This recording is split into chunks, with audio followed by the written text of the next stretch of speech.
ಪ್ರಿಯರು, ತಾಯಿ ನಿನ್ನ ಕೃಪೆ ಎನಿತು ದಿವ್ಯವದು ಪೂರ್ವ ಪುಣ್ಯ ಭವ್ಯ. ಹಾಡಲೆಂದು ನಿಲ್ಲೆ ಮಾತು ಸೋತು ಕೈ ಮುಗಿಯುತ್ತಿರುವುದು ಕಾವ್ಯ.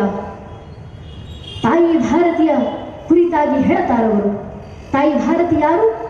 ಜಗದ ಗಾಳಿ ಕಿವಿ ಹೊಕ್ಕು ಎಲೆ ಅತಿ ದೂರ ಹೋಗಿ, ಆವು ಕರುವ ಕರೆದಂತೆ ನೀನು ಎದೆ ಉಡಿಸಿ ಬರುವೆ ಸಾಗಿ, ನಗಿಸಿ ಆಡಿಸುವಿ ಅಳಿಸಿ ಪಾಡಿಸುವಿ ಎತ್ತಿ ಮುತ್ತಿ ರಮಿಸಿ, ಗುಣವನ್ನೆಣಿಸಿದಲೆ ವಿಶ್ವ ಮಾತೆಯಲ್ಲಿ ಪ್ರೇಮ ಸಮತೆಯಲ್ಲಿ ವಿಶ್ವ ಮಾತೆ ಎನಿಸಿ, ರಾಮಕೃಷ್ಣ ಗೌತಮರು ನಿನ್ನ ತೊಡೆ ಏರಿ ಆಡಿದಂತೆ, ಕಂಸ ವರ್ತದಶ ಕಂಠ ನಿನ್ನ ಎದೆ ಹಾಲು ಕುಡಿದರಂತೆ, ಮಂತ್ರ ಪುಷ್ಪ ಮಕರನ್ನ ಗುಪ್ತೆ ನೀ ಮೂಲ ಚಕ್ರದಿಂದೆ, ಸರ್ಪ ದರ್ಪದಲ್ಲಿ ಎದ್ದು ಬಂದೆ ಮಡಿ ಪುರ ದಾಟಿ ಮುಂದೆ, ಆದಿಕಾಳಿ ಅವತರಣದಲ್ಲಿ ಪ್ರಥಮಾಗ್ನಿ ಸ್ಪರ್ಶ, ಜೀವ ಮಾರ್ಗದಲ್ಲಿ ಸಿಂಹ ಹಂಬಸವು ಏನು ರಾಮ ಹರ್ಷ. ತಾಯಿ ಹತ್ರ ಕೇಳ್ತಾರೆ ಕವಿಗಳು, ತಾಯಿ ನಿನ್ನ ಇಷ್ಟು ಅಗಾಧ ಜ್ಞಾನ ಪರಂಪರೆ ನನ್ನ ಎರಡು ಕಣ್ಣಿನಿಂದ ನೋಡ್ಲಿಕ್ಕೆ ಸಾಧ್ಯ ಇಲ್ಲಮ್ಮ, ಆದ್ರೆ ನಿನ್ನನ್ನು ನೋಡಬೇಕು ನಾನು. ತಾಯಿ ಭಾರತಿ, ನಿನ್ನ ತಾಯಿ ಸ್ವರೂಪ ಕಾಣಬೇಕು ನಾನು. ಎಲ್ಲಿ ಕಾಣಲಿ ನಿನ್ನ ಅಗಾಧ ತಾಯಿ ಸ್ವರೂಪವನ್ನ? ತಾಯಿ ಉತ್ತರ ಕೊಡ್ತಾರೆ ಮಗನಿಗೆ.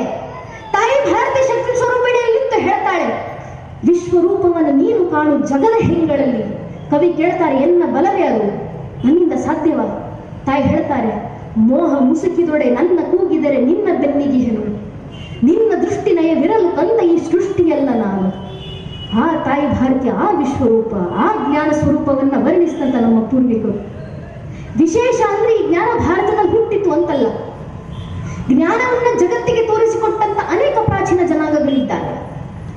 ಆದ್ರೆ ಇಡೀ ಜಗತ್ತಿನಲ್ಲಿ ತತ್ವಜ್ಞಾನವನ್ನು ಪರಿಚಯಿಸಿಕೊಟ್ಟಂತ ಅರಿಸ್ಟಾಟಲ್, ಪ್ಲಾಟೋ, ಸಾಕ್ರೆಟಿಸ್ ಅಂತ ತತ್ವಜ್ಞಾನಿಗಳಿಗೆ ಜನ್ಮವಿತ್ತಂತ ಗ್ರೀಕಿಗೆ ಮತ್ತೊಬ್ಬ ಅರಿಸ್ಟಾಟಲ್ ಅನ್ನು ಹುಟ್ಟಿಸ್ಲಿಕ್ಕಾಗಲಿಲ್ಲ. ಅದೇ ಗ್ರೀಕಿನ ದೇಶದಲ್ಲಿ ಮತ್ತೊಬ್ಬ ಪ್ಲಾಟೋ ಅಂತ ವ್ಯಕ್ತಿ ಹುಟ್ಟಲಿಲ್ಲ. ಅದೇ ಗ್ರೀಕಿನ ಮಣ್ಣಿನಲ್ಲಿ ಮತ್ತೊಬ್ಬ ಸಾಕ್ರೆಟಿಸ್ ಅಂತ ತತ್ವಜ್ಞಾನಿ ಜನ್ಮ ತಾಳಲಿಲ್ಲ. ಯಾಕೆ? ಆ ಮಣ್ಣು ತನ್ನ ಸತ್ವವನ್ನ ಕಳೆದುಕೊಂಡು ತನ್ನ ಸ್ವಂತಿಕೆಯನ್ನು ಮರೆತು ಕೂತು. ಆದ್ರೆ ನಮ್ಮ ಭಾರತದಲ್ಲಿ, ಭಾರತ ಯಾಕೆ?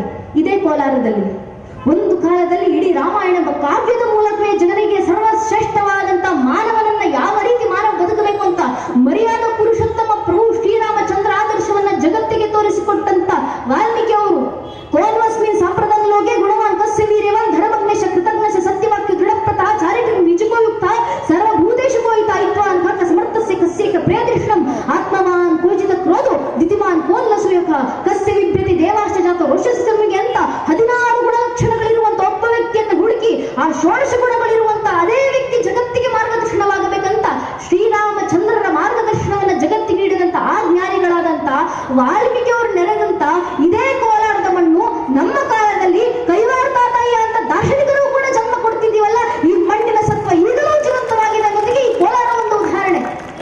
ಇಲ್ಲಿ ಜ್ಞಾನಿಗಳು ಇನ್ನೂ ಬೆಳೆದಿದ್ದಾರೆ. ಇಲ್ಲಿ ಬೆಳೆದಂತ ಪರಂಪರೆ ಇವತ್ತಿಗೂ ಜೀವಂತವಾಗಿದೆ. ಕೆಲವು ವರ್ಷಗಳ ಕಾಲ ಜಗತ್ತಿನ ಮುಂದೆ ಬೆಳಗಿ ಕಣ್ಮರೆಯಾಗಿ ಮಿಂಚುಳಗಳಂತೆ ಬದುಕಿ ಹೋದಂತ 100 ಜನಾಂಗಗಳ ಮಧ್ಯೆ ಈ ಒಂದು ಭಾರತ ತನ್ನ ಜ್ಞಾನವನ್ನು ಅಂದಿನಿಂದ ಹಿಡಿದು ಇಂದಿನವರೆಗೂ ಕಾಪಾಡಿಕೊಂಡು ಬಂದಿದೆ. ನಿನ್ನೆ ಮೊನ್ನೆ ಹುಟ್ಟಿದಂತ ಜ್ಞಾನ ಪರಂಪರೆ ಎಲ್ಲ ರಾಷ್ಟ್ರದ್ದು. ಸೃಷ್ಟಿ ಆದಿಯಲ್ಲೇ ತಾಯಿ ಶಾರದೆಯ ಪ್ರಥಮ ವೀಣೆ ಜೈಂಕಾರ ಓಂಕಾರವಾಗಿ ಹೊರಬಂದು ಶಿವನ ಡಮರುಗಳಿಂದ ವ್ಯಾಕರಣ ರೂಪದಲ್ಲಿ ಮಾರುಗೊಂಡು ವೇದಗಳಾಗಿ ಮಾರಿ ನಮಗೆ ಗೊತ್ತೋ ಗೊತ್ತಿಲ್ಲದೆಯೋ ತಲೆಮಾರಿಂದ ತಲೆಮಾರಿಗೆ, ಜನಾಂಗದಿಂದ ಜನಾಂಗಕ್ಕೆ, ಪೀಳಿಗೆಯಿಂದ ಪೀಳಿಗೆಗೆ ಸಂಸ್ಕಾರದ ರೂಪದಲ್ಲಿ ಹರಿದು ಬರುತ್ತಾ ನಮ್ಮ ರಕ್ತದ ಕಣ ಕಣದಲ್ಲಿ ಸಂಚರಿಸಿ ನರನಾಡಿಗಳಲ್ಲೂ ಬತ್ತಿ ಹೋಗಿ ಈ ಧರ್ಮ